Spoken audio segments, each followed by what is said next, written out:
అందరికీ నమస్కారం. రేపే ధనుర్మాస బుధవారం.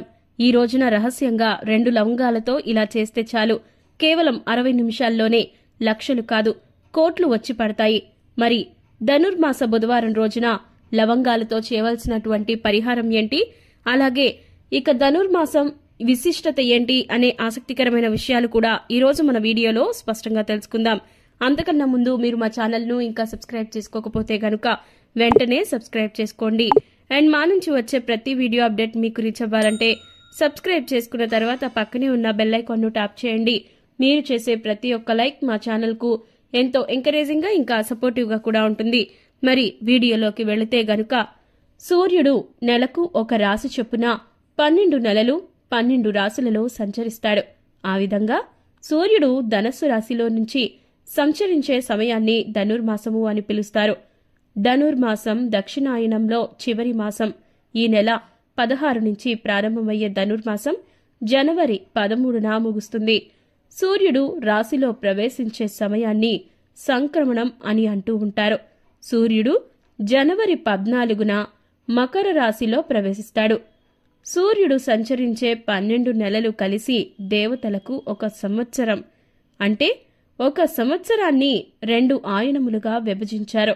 మొదటిది ఉత్తరాయణం, రెండోది దక్షిణాయనం. దక్షిణాయనం అంటే దేవతలకు రాత్రి, ఉత్తరాయణం అంటే దేవతలకు పగలు. దక్షిణాయనం అంటే రాత్రి వదిలి పగలు ప్రవేశించేటటువంటి సమయం, ముఖ్యంగా ప్రాతకాలం లాంటిదన్నమాట. మకర సంక్రాంతి రోజున సూర్యుడు మకర రాశిలోకి ప్రవేశించడంతో దక్షిణాయనం ముగిసిపోయి ఉత్తరాయణం ప్రారంభమవుతుంది. విష్ణువు ఆరాధనకు అత్యంత పవిత్రమైన మాసం ఈ ధనుర్మాసం. ధనుర్మాసంలో శ్రీ మహావిష్ణువును మధుసూదనుడిగా కొలుస్తూ ఉంటారు. మొదటి 15 రోజులు చక్కెర పొంగలి లేదా పులగం నైవేద్యంగా సమర్పిస్తారు. తరువాత 15 రోజులు దధ్యోజనాన్ని నైవేద్యంగా సమర్పిస్తారు. ధనుర్మాసంలో ప్రతి ఇంటి ముందు సాయంత్రం రంగవల్లులు వేసి మరుసటి ఉదయం ఆవు పేడతో చేసిన గొబ్బెమ్మలను రంగవల్లుల మధ్యలో ఉంచి పూజించడం ఆనవాయితీగా వస్తోంది. ముఖ్యంగా ఈ మధ్యలో ఉన్నటువంటి పెద్ద గొబ్బెమ్మను మహాలక్ష్మిగాను, చుట్టూ ఉన్న గొబ్బెమ్మలను గోపికలుగాను భావించి పాటలు పాడుతూ చుట్టూ తిరుగుతూ కొలుస్తూ ఉంటారు. ఈ విధంగా గొబ్బెమ్మలను పూజించడం వల్ల పెళ్లి కాని కన్యలకు త్వరగా మంచి భర్త లభించి వివాహం అవుతుందని నమ్మకం. ఇక ఈ నెలలోనే హరిదాసులు గుమ్మడికాయ వంటి గిన్నెను నెత్తిన పెట్టుకుని హరి సంకీర్తనలతో ప్రతి ఉదయం ఇంటి ముందుకు రావడం ధనుర్మాసం ప్రత్యేకత. హరి సంకీర్తనలతో శ్రీ మహావిష్ణువు కటాక్షం లభిస్తుంది. భూమిని నెత్తిన పెట్టుకుని వచ్చిన సాక్షాత్తు శ్రీ మహావిష్ణువుగా హరిదాసును భావిస్తూ ఉంటారు. ధనుర్మాసం అనగానే అందరికీ గుర్తుకు వచ్చేది గోదాదేవి చేసిన తిరుప్పావై వ్రతం. ప్రతిరోజు వైష్ణవాలయాలలో సాధారణంగా చేసే సుప్రభాత సేవకి బదులుగా గోదాదేవి శ్రీరంగనాథుని స్తుతించిన తిరుప్పావై పాసురములతో విష్ణువుని అర్చించడం ఆనవాయితీగా వస్తోంది. సాక్షాత్తు శ్రీ మహావిష్ణువు కొలువై ఉన్న తిరుమలలో కూడా సుప్రభాతం బదులుగానే ఈ తిరుప్పావై పాసురములతో కలియుగ వెంకటేశ్వరుణ్ణి అర్చిస్తారు. ధనుర్మాసం చివరి రోజున గోదాదేవి కళ్యాణంతో ముగుస్తుంది. ఆండాళ్ లేదా గోదాదేవి శ్రీ విష్ణు చిత్తులకు పూల తోటలో లభించిన కుమార్తె. ఆమెను విష్ణు చిత్తుల దంపతులు చాలా అల్లారుముద్దుగా పెంచుకున్నారు. యుక్త వయసుకు వచ్చిన తరువాత గోదాదేవి శ్రీవారు అయిన రంగనాథుణ్ణే తన పతిగా పొందాలని తలచింది.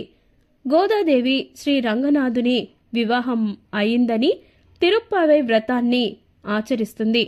ఇక శ్రీరంగనాథుని రోజుకు ఒక గీతం చొప్పున 30 గీతాలను రచించి స్తుతిస్తుంది. ఈ విధంగా గోదాదేవి రచించిన గీతాలను పాసురాలు అంటారు. మొదటి 5 పాసురాలు ఉపోద్ఘాతం, తిరుప్పావై ముఖ్యోద్దేశాన్ని తెలియజేస్తాయి. తర్వాత 10 పాసురాలు గోదాదేవి చెలులతో కలిసి పూలు సేకరిస్తూ పల్లె వాతావరణాన్ని వర్ణించే అంశాలుంటాయి. ఆ తరువాత 5 పాసురాలు గోదాదేవి తన చెలికత్తెలతో కలిసి చేసిన దేవాలయ సందర్శనను వివరిస్తాయి.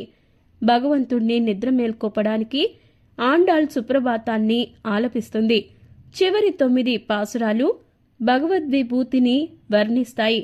చిట్ట చివరి పాసురంలో గోదాదేవి తమ విష్ణుచిత్తుని కుమార్తెనని, ఈ 30 పాసురాలు తాను రచించి పాడానని, ఎవరైతే వీటిని భక్తితో గానం చేస్తారో వారికి ఆ భగవంతుని కృపా కటాక్షాలు తప్పకుండా కలిగి తీరతాయని ఉద్ఘాటిస్తుంది.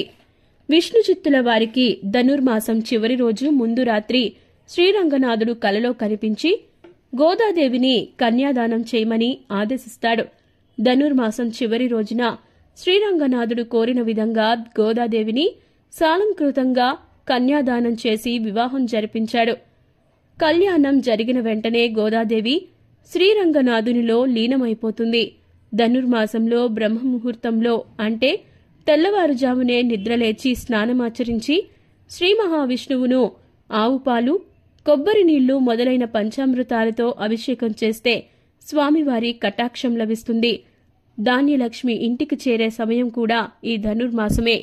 ఇంతటి విశిష్టత ఉన్నటువంటి ఈ ధనుర్మాసంలో మీరు 2 లవంగాలతో ఈ విధంగా చేస్తే ఖచ్చితంగా కేవలం 60 నిమిషాలలోనే మీ జీవితంలో ఎంతో కీలకమైన మార్పు కలుగుతుంది. ఈ పరిహారాన్ని ధనుర్మాసంలో వచ్చేటటువంటి బుధవారం రోజు చేస్తే మరింత అదృష్టం కలుగుతుంది. అయితే ఇంట్లో ఎవరూ లేని సమయంలో, ముఖ్యంగా సాయంత్రం వేళల్లో చేయండి. ఈ పరిహారం ఈ విధంగా చేస్తే ఖచ్చితంగా మీకు శుభ పరిణామాలు కలుగుతాయి. మీరు అప్పులతో బాధపడుతూ ఎంతో దీనస్థితికి చేరిపోతే, అలాగే ఇంట్లో ఎంతో చెడు దృష్టిలు ఉంటూ దాంతో పాటుగా ప్రతికూల ఫలితాలు ఉంటాయి కనుక అలాంటి వాటి నుంచి విముక్తి పొందాలనుకున్నా ఈ పరిహారం చేయండి. ఈ పరిహారం చేసేందుకు 2 లవంగం మొగ్గలను తీసుకోండి. అంటే పువ్వుతో ఉన్నటువంటి లవంగాలు ఏవైతే ఉన్నాయో వాటిని తీసుకోండి. 2టిని తీసుకొని ఒక పళ్ళెంలో పెట్టుకోండి. అలా పళ్ళెంలో పెట్టుకున్న తర్వాత దానిపైన మీరు కర్పూరాన్ని, అంటే కర్పూరం బిళ్ళల్ని గాని ముద్ద కర్పూరాన్ని గాని 2టిని లేదంటే అంతకు మించి ఇంకొన్నిటిని పొడిలాగా చేసుకుని ఆ పొడిని ఈ లవంగాల 2టి మీద అలా ముద్దగా వేయండి.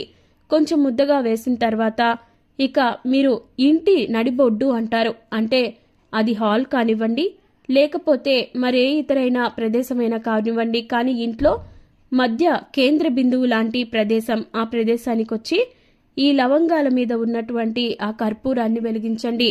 ఈ విధంగా ఇంటి నడిబొడ్డులో అలా ఈ కర్పూరం ఉన్నటువంటి లవంగాలని పూర్తిగా కాలిపోయే విధంగా, పూర్తిగా ఇక బూడిదలాగా అయిపోయేంత వరకు అక్కడే ఉండండి.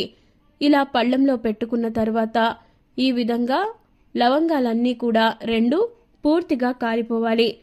ఆ తర్వాత బూడిద రూపంలో వచ్చిన తర్వాత మీరు ఈ బూడిదని తీసుకుని వెళ్లి పళ్ళెంతో సహా బయటకు వచ్చి ఇక ఆకాశంలోకి చూసి ఉఫ్ అని ఊదేసేయండి.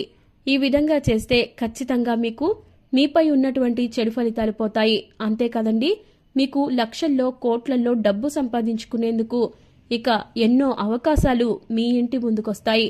అయితే ఆ అవకాశాలని నీతి నిజాయితీలతో, సంకల్ప బలంతో నెరవేర్చుకుంటే ఇక మీరు జీవితంలో ఖచ్చితంగా ఆర్థిక పరంగా సెటిల్ అయిపోతారు.